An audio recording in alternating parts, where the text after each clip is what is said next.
Do you struggle with locating fish when the water gets cold, below 50 degrees?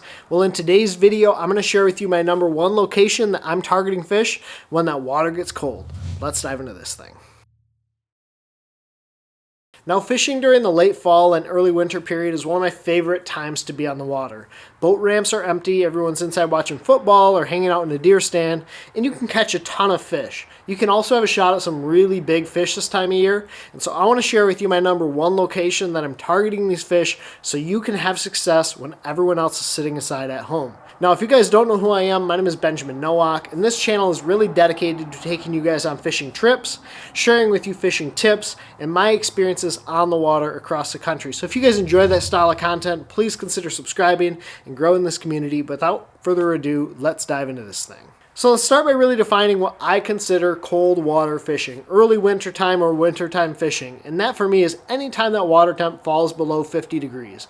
Now I live up here in Michigan, so it might be different depending on where you live. But up here in Michigan, when that water temp falls below 50 degrees all the way until ice up is what I consider late fall or wintertime fishing. When you get to these water temperatures, what's going to happen is these bass are going to start to congregate in big schools in some of the deepest areas on your bodies of water. They're going to get in these giant, massive pods on very isolated areas, and so it can be like fishing a needle in a haystack, finding a very specific area that these fish are located. But once you figure out where they're at, once you get them active and biting, you can catch a lot of fish really quickly. Now, my number one area that I'm looking for these fish is along bottom composition changes. Anywhere that you have two different types of bottom composition up next to each other where these fish can hang out. Now, we're going to dive a little bit more in depth throughout this video, but what I'm talking about when I talk about bottom composition changes are a rock to sand transition, a grass to a mud flat, anywhere that you have two different types of composition or a difference in the bottom composition up against each other. So if you have big boulder rock that turns into small gravel or small pebbles, anywhere that two different pieces or styles of composition meet is going to hold bass this time of year, and it's going to be my number one area that I'm targeting these fish. So a couple of weeks ago, I went out fishing on the Great Lakes with my buddy Keo, and in the region of the Great Lakes that we were fishing, there's not massive contour changes. It's very much like Lake St. Clair where there's really sloping contours. There's not a ton of obvious areas with hard drops into these deep basins. So what we were targeting were these deep water flats where you had composition changes. And what that composition change did and what it has is a rock to sand transition, which provides a highway for these bass to move along. Now, when these fish are in their wintering holes, obviously what they're going to be looking for is some of the deepest water that they can find. That's going to stay the most stable. You're going to have the least fluctuation as the weather changes around them. So those deeper water areas are going to stay more stable, but those bottom composition changes where they meet is going to provide a highway as well as cover to ambush bait. Now, what we had found was that there were these big boulder fields next to sand flats, and where those boulder fields and sand flats met was where we located big schools of smallmouth bass. The biggest key for us was locating those areas where you had small turns or changes in the size of boulder that you were fishing.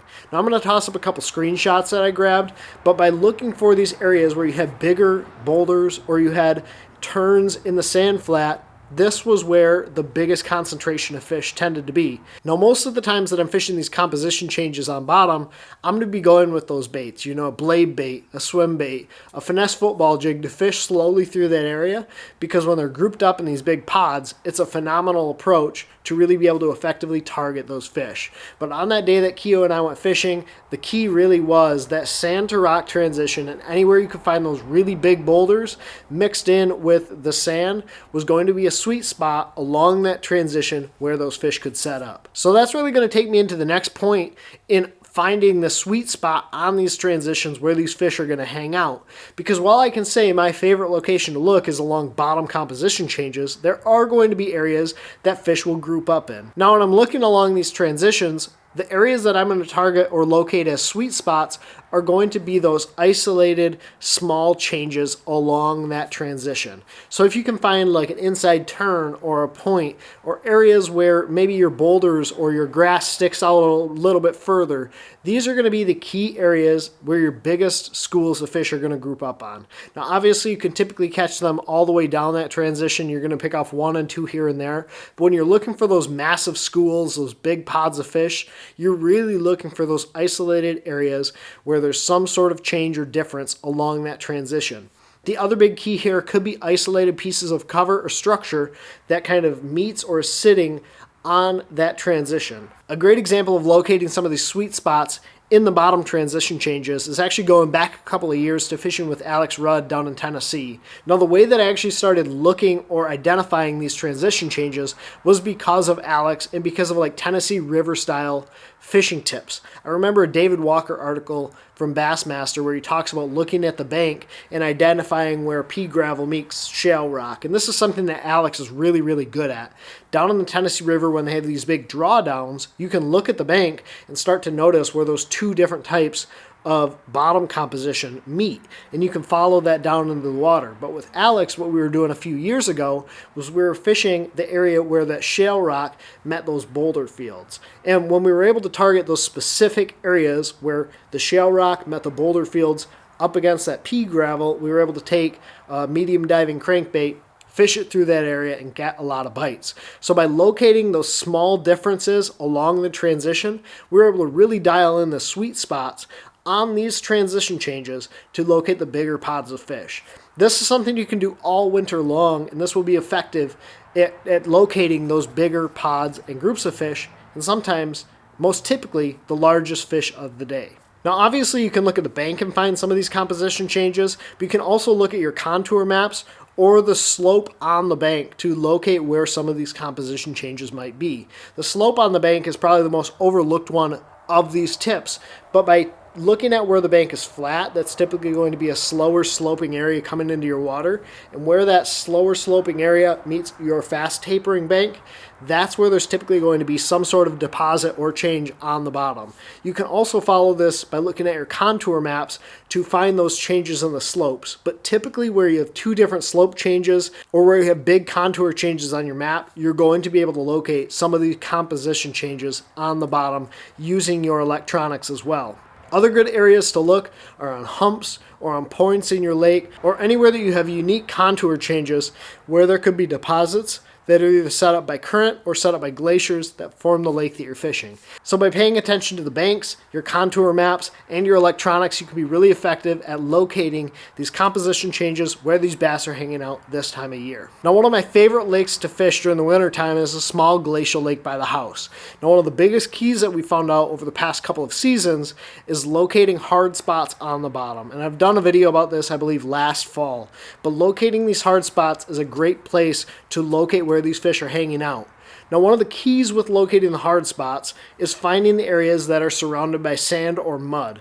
The reason that this is so important is the shell is going to be the feeding area, the hard spot is going to be the feeding area, and then the mud and the sand is going to hold the heat around it. So the rock and the shell are typically going to cool off and heat up a lot faster with the sun, but the sand, the mud, and the grass are going to hold that heat longer. So if you can find those areas where you have different compositions that are going to heat up and cool down faster, you can typically locate the feeding spot where these fish are going to set up on the hard spot or the high spot to feed up quickly. Now when that water cools down and those fish tend to slide off to the sides, that's when you're going to catch these fish down in the sand and in the mud. But a couple of those spots on that glacial lake that I was talking about are these hard spots, and you can tell these fish are active when you can cast up onto that hard spot, bring your bait over the top, and as soon as it falls off into the sand or the mud, you get bit. So by looking for those hard spots, by looking for those composition changes on the bottom with your electronics, with your eyes, with your contour maps, you can have a lot of success during the winter time locating big schools of fish.